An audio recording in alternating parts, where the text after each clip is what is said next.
Lakini na akina mama wenzetu ni wakali sana kwenye suala la kuolewa mke mwingine.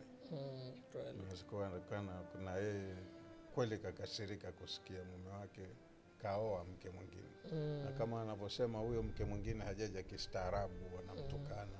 Mimi ndio niliomba talaka sababu kuna vitu vilitokea na kuonyesha madharau, na yule mke mwingine anampigia mbele yangu ananitusi. Sasa nikafika pale mimi nikamwambia ni talaka. Sasa alikuwa amekataa, so baadaye akakuja akapanga vitu zake na akanitumia haka za karatasi. Sasa utaka kujua kama hapo talaka imepita ama vipi, si ndio? Mbaya nataka kujua kama imepita ama vipi hivyo tu. Sawa, shukrani sana. Unatufuatilia kutoka Dubai? Ndio. Ya barakallahu fik. Sheikh atakujibu saa hizi. Sawa.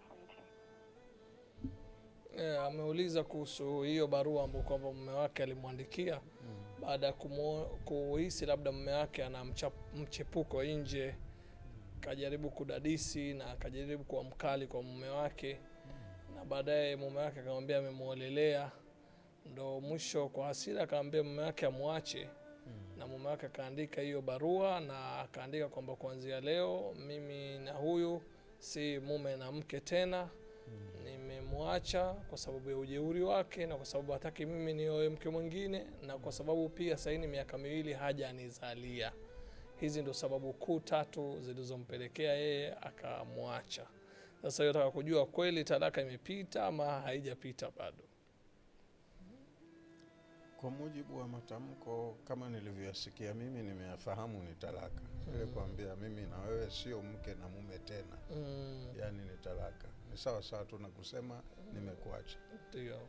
Lakini na akina mama wenzetu ni wakali sana kwenye suala la kuolewa mke mwingine. Kuna yeye kweli kakasirika kusikia mume wake kaoa mke mwingine. Na kama anavyosema huyo mke mwingine hajaja kistaarabu, wanamtukana. Kwa hiyo ningemshauri tu kama muda wa eda bado ungalipo, ambembeleze mkewe. Kwenye masala ya mitala watu hushindana kwa fani na uwezo wa kumhendo mume. Hawashindani kwa matusi kwa sababu huenda wewe ukajibehave vizuri, ikawa yule mume akahamasika sana kukaa na wewe kuliko yule mwenzako. Kwa hiyo angalia madhaifu ya mwenzako na wewe uweze kujikontrol, uweze kuovercome yale ambayo yanaweza yakampa mume wako utulivu na akafurahika zaidi kukaa na wewe, umfanyie. Ndo ushindani wa uke wenza. Hawashindani watu kwa lugha mbaya au uwezo wa kusema.